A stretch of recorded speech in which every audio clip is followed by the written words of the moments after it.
I'm Stephen, I'm Jenn, and this is episode 1 of our podcast.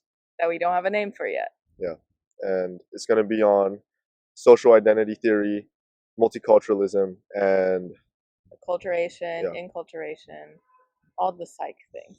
yeah. So I think we should start off by introducing ourselves. Do you want to go first? Okay.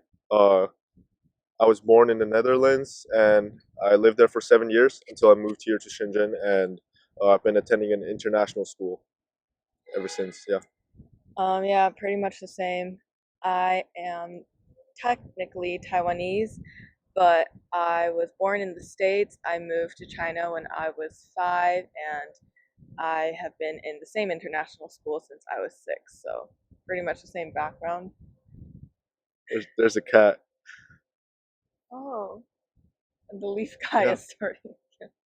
Okay, so what was your like family dynamic like? Like, when did you move here? I moved to China because of my dad's work, because he was in Nokia at the time, and then they basically just sent him over for new job opportunities. And then my dad wanted to start his own business when I was around 6, so then we moved to Shenzhen, and I started attending like QSI, Quality Schools International Shenzhen, and yeah, I think in terms of family dynamics, my family is more westernized than like traditional Chinese. Definitely a lot of Western values were embedded into me growing up. Okay, yeah. For me, even though I lived in the Netherlands longer, and my parents they've been there for like 20 years, but they still got more of the Eastern values, like Chinese Mm. values.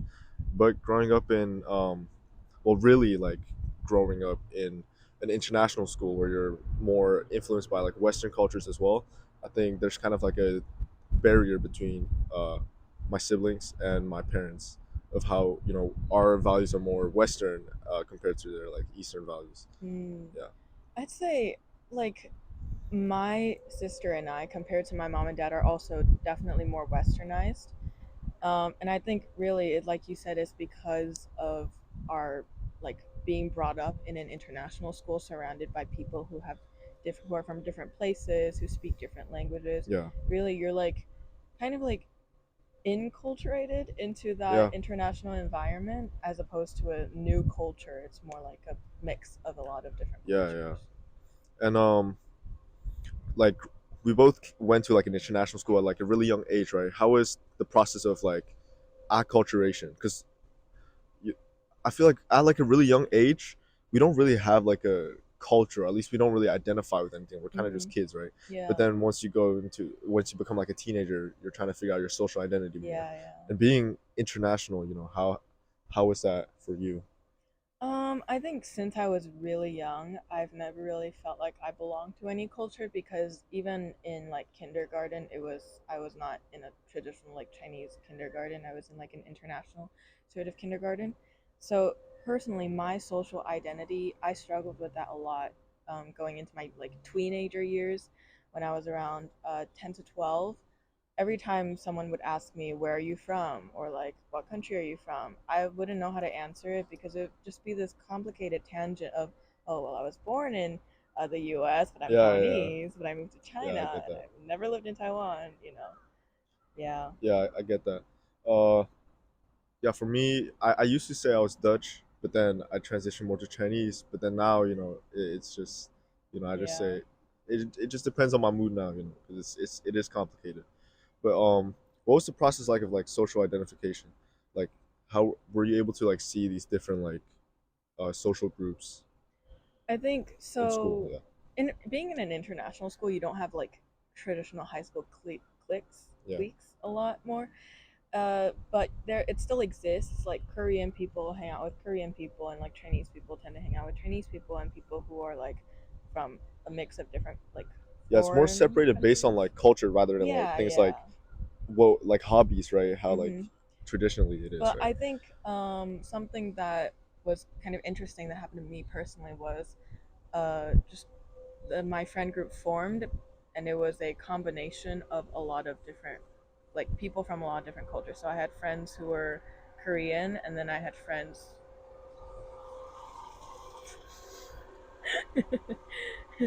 I had friends who were Korean, and I Yeah, had friends who were Chinese, and I had friends who were like Dutch or like Indian. And I Yeah, think, not quite sure how that happened or why that happened, but that further contributed to the feeling of like, oh, I don't really know like what country's culture I identify with more. What yeah, about you? Like yeah. I in agree. middle school, In middle friend groups. school, I feel like I bounced around a lot. Like for me, it was really clear of like the different social groups. Based on culture. There are the Korean people, there are Chinese people, there are the in between, obviously. But it's not as simple as that too. There are like different Korean people. Like Hmm. I feel like the way that we categorize culture is kind of it's too broad for like an international school. There's not just like Korean people. There's like the more Korean American people. There's the more like completely Korean people. There's some people that are somewhere in between, and they Hmm. got like different cliques too, right? Yeah. So just because you're able to be friends and like vibe with someone from like the more Korean American group, you might not be able to be friends with someone from those like other cliques. Yeah, Yeah, there's like subgroups within groups, and that really just kind of explains what international school culture yeah, is yeah. as a whole. It's its Honestly, own culture. It's not really, it's a blend of a lot of different things, and you don't really have central values. It's just the yeah, way you've grown up in and lived in. yeah. Yeah. What do you mean by like no central values? Like we don't have any morals or I anything? mean, no, not that we don't have any morals, but you know how, like, for example, in Chinese culture, you have to respect your elders, whereas in Yeah, like, it's definitely a lot harder to like form yeah, those things, right? you don't really identify with any core values. I mean, Yeah. like, take our personal international school. What would you say is QSI's like core values or I mean, culture we got the cultural success values? orientations, honestly. I But think every school has those, yeah, but no one really sees those as core values. yeah, I feel like it also really depends on the grade. For our grade, the juniors, the S3s, yeah, we're very focused on academics and yeah. extracurriculars, making our school a lively community and stepping up to do things. But for the sophomores and freshmen, I feel like that's not as much the case. Why do you think that is? I mean, I don't think we were like that when we were in S1, right? Definitely not. Yeah. Uh, I don't know. I mean, it's just a different bunch. It's kind of yeah, like there's different cultures and like different grades. Like just look at the S4s. Hmm. They're they're just kind of dead, and I feel like The even seniors are if very yeah, quiet. if you were a senior, I feel like you probably like just fit in and like take those values as well of just being quiet and keeping your head down and being Hmm. more low key as compared to us as being loud. Yeah, I feel like your environment or like even like what you identify with, like the S3s, there's that certain culture. It's not just based on like nationality and stuff, or like countries. It could be, just in different friend groups or like grades. There's different cultures, right? I think a lot of that also contributes to just the people that you grew up with. So our grade, because QSI is such a small school, we all grew up with pretty much the same people. And when you get Yeah, to know a lot of these people for a really long time, you're more comfortable with them, you know them more, and it's just there's more group cohesion within yeah, those groups because you don't really interact with whole lot of people outside of your grade when you're in elementary and middle school. That mingling really only starts in high school, and by that time you already identify with your own grade group so strongly that you don't feel like there's a central culture in the entire high school. yeah. I understand. Well, since there are like so many cultures, within our school, what about like acculturative stress? Have you experienced any of that? So acculturative stress, which is defined as like, the stress Yeah, you yeah. experience when you're trying to like assimilate or integrate into like a new culture. I feel like for me, acculturative stress, not so much of integrating into the international school culture, but maybe more like trying to fit in with my friend group that might be Mm, more have a more Chinese culture yeah, or have identify with more like Chinese values and pop culture. I personally don't find that much enjoyment or take interest in Chinese pop culture. So when I'm trying to like, or even like my Chinese speaking isn't yeah. that great either. So when Same. I'm trying to communicate with these people, I have to like really.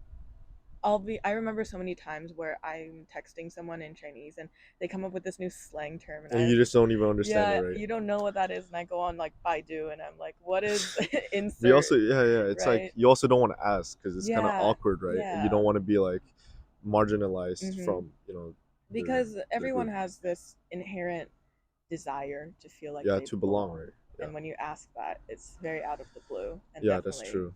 you're being singled out as the one person who does not understand Yeah, that slang term. I feel like that's kind of for everyone. Like everyone just kind of pretends like they know what's going on with like the trends and everything Yeah, within like groups, but I feel like, I mean, at least for me, I didn't really know what's going on with like all yeah, those me trends too. that we had in middle school or even in high school. Yeah, especially with like Chinese people. I don't know. I used to try and like blend in more in middle school with Chinese people, but now I don't really identify with those Chinese like groups in our school. Me too. Yeah, I'm just more of like a mixed bag. hmm So, did you experience any like acculturative stress other than what we just discussed? Yeah, definitely. Because especially in middle school, I was trying to find like a friend group, and they all have like different cultures, different values. But it was really hard for me because I kind of I bounced around with like the Korean people, with the Chinese people, and with like the more mixed like foreign group of people. But like I never just I never felt like I really fit in because I wanted to be like in all three of them, right? Me too. Because I kind of like understood, and like I had fun in each group, but then hmm you don't really belong. I don't know if that makes sense. That makes sense. Yeah.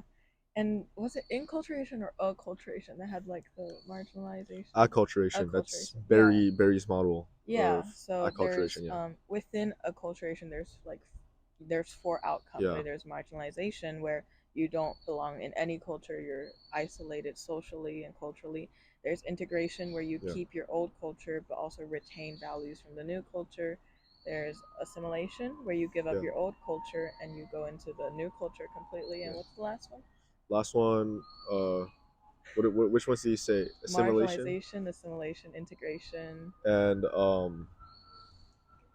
The one where you reject the new yeah, culture. separation. Yeah, Separation, where separation. you reject the new culture and you stay in your old culture.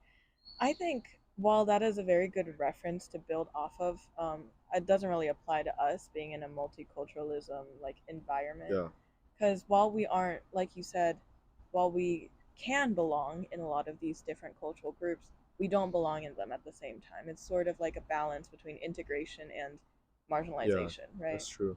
What? Yeah, Yeah. but I feel like I've seen people that kind of just separated themselves from our school's multicultural like environment. Mm. You kind of see a lot of like new students when they come, and especially when they don't really speak the language.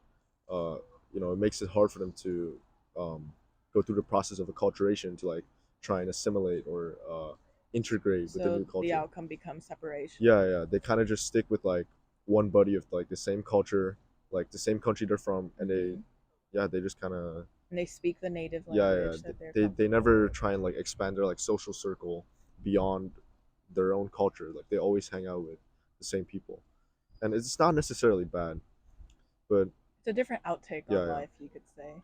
But I think like a pattern that I see is it is like the language, like English speaking proficiency, which is one thing that like leads to, I mean, the higher your English levels are, the lower your acculturated stress would be in our international school, right? Because that's the common language that people from all cultures speak here at our hmm school. So, yeah, so that's something I've noticed. Like, Yeah. regardless from where they're from, if their English speaking skills are not the greatest, they tend to usually just stay within their small social circle. Yeah, Well, since our school is it's a multiculturalism kind of like environment, right? We've talked about how it's hard to feel like you belong, but what would you say are positive aspects of being in this environment? positive aspects. I think honestly, just um, you brought up that we don't really have any central values, but that's because there are so many different values going around, and um, I think we do kind of have more of like a Western influence on our values. With like a lot of like the classes that we take, they also teach these Western beliefs, but still we're exposed to like a lot of Eastern, a lot of like Southern, and like different beliefs, right? So I think that's a good thing. You have an open mind. You're not Mm. fixated on just like one belief or anything. Yeah, I think open mind is a very big one because you face acculturation when you go on social media as well. Just with the internet and globalization, Yeah, it's a very key aspect in the modern world. How would you say that like correlates with academic success though, multiculturalism?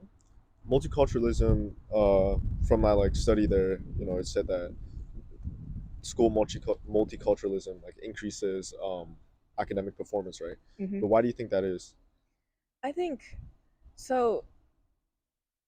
When you tend to be in an international environment and experience multiculturalism, you usually are like privileged enough to be able to, Yeah, afford that's true. a private international school, and we have had that privilege, and we have had pretty good academic opportunities. So we get to experience AP courses, we get to take the IB diploma if we want to, Yeah, and both of these kind of like programs are oriented to kind of like drive students to success, you could say. It definitely opens up a lot of, when you're like applying to college and university, it opens up a lot of more opportunities, more things you can put on your student resume, and it's just expand your thinking overall. So back to that yeah, open-mindedness, because yeah, that's so important today. yeah. I feel like the open-mindedness, like even for like like math problems, open-mindedness in general just helps you think of more creative solutions, and you understand that there's not just like one method or one right answer, and that's for every single subject. Like in the humanities as well, Mm-hmm. especially. You have to be open-minded to be able to see like different approaches, different angles to like a problem, or even to like a situation that's out there. And I think that's why schools that have this multiculturalism environment, the students tend to be more academically proficient.